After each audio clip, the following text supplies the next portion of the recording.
Hello everyone, welcome back to our channel. ఇంకెవరైనా మన ఛానల్ని సబ్స్క్రైబ్ చేయకపోతే ప్లీజ్ సబ్స్క్రైబ్ చేసి సపోర్ట్ అయితే చేయండి.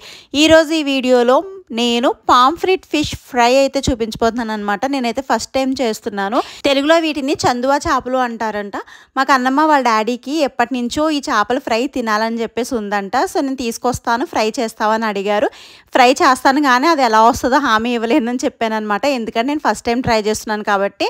సో నేను ఇక్కడైతే మంచి క్లీన్ చేసేసుకున్నాను. ఇలా చక్కగా క్లీన్ చేసేసుకున్న తర్వాత కొంచెం నిమ్మకాయ రసము అలాగే కొంచెం ఉప్పు ఆ చేపల మీద వేసి బాగా అప్లై చేశాను అనమాట. ఎందుకంటే టేస్ట్ బాగుంటుంది, అలాగే మనం వేసిన మసాలా మొత్తం ఆ చేపలకు అంటుకుంటుంది అనమాట ఇలా చేస్తే. సో అందుకని చెప్పేసి నేను నిమ్మకాయ రసం అలాగే ఉప్పు బాగా అద్దుకున్నాను అనమాట. తర్వాత దీన్ని కొంచెం సేపు అయితే పక్కన పెట్టేసుకున్నాను. ఇక్కడ వచ్చేసి నేను మసాలా తయారు చేసుకుంటున్నాను ఆ ఫిష్కి రాయడానికి అని చెప్పేసి. దీంట్లో నేను తీసుకున్నవి ఏంటంటే కారము, సాల్ట్, ధనియాల పొడి, కొంచెం పెప్పర్ కూడా వేసుకోవాలనుకుంటే నేను ఇక్కడైతే వేయలేదు. అలాగే పసుపు, ఫిష్ ఫ్రైకి మసాలా ఉంటుంది కదా అది కొంచెం తీసుకున్నాను. అలాగే జింజర్ గార్లిక్ పేస్ట్ కొంచెము, లాస్ట్ వచ్చేసి కొంచెం రవ్వ తీసుకున్నాను అనమాట. ఎందుకంటే క్రిస్పీగా రావడం కోసం అని చెప్పేసి రవ్వ ఒకటి తీసుకున్నాను. ఇవంతా బాగా మిక్స్ చేసుకుని చేపకైతే అప్లై చేసుకుంటున్నాను. ఇక్కడ అప్లై చేసుకునేటప్పుడు సరిగ్గా అంటుకోవట్లేదు అనమాట. ఎందుకని ఆలోచించాను, ఆయిల్ వేయడం మర్చిపోయాను నేను దాంట్లో. సో నేను మధ్యలో మళ్ళీ ఆయిల్ కొంచెం యాడ్ చేసిన తర్వాత అది బాగా అంటుకున్నది. సో ఇలా మంచిగా అప్లై చేసేసుకున్న తర్వాత కొంచెం సేపు ఒక హాఫ్ అన్ అవర్ కానీ ఒక 40 మినిట్స్ కానీ వీటిని ఫ్రిడ్జ్లో పెట్టుకోవాలి. ఇక్కడ వీడియోలో చూస్తుంటే మీకు చాలా కాన్ఫిడెంట్గా చేసేస్తున్నట్టు కనిపిస్తూ ఉంటుంది. బట్ ఏంటంటే లోపల చాలా టెన్షన్ అనమాట, ఎలా వస్తుందో ఏంటో, అసలు అన్నీ వేసానా లేదా, ఏమన్నా మర్చిపోయానా అని చెప్పేసి. ఎందుకంటే వాళ్ళ డాడీ ఫస్ట్ టైం తీసుకొచ్చారనమాట.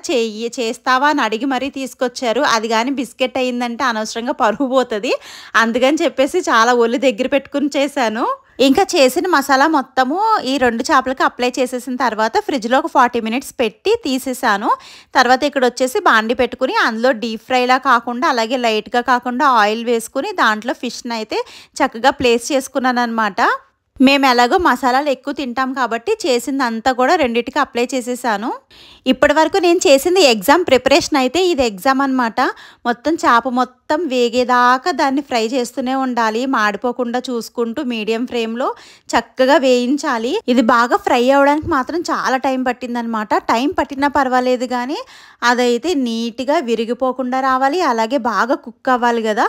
సో అందుకని చెప్పేసి టైం అయితే పడుతుంది ఖచ్చితంగా. ఇలా 2 వైపులా వేగిపోయిన తర్వాత దాని టిష్యూ పేపర్తో ఆయిల్ మొత్తం తీసేసి ఇంకా ప్లేట్లో పెట్టుకుని తినేయడం అనమాట. నేనైతే ఎగ్జామ్లో పాస్ అయిపోయాననే చెప్పాలి. రిజల్ట్ అయితే చాలా బాగా వచ్చింది, అలాగే టేస్ట్ కూడా చాలా బాగుందని చెప్పారు.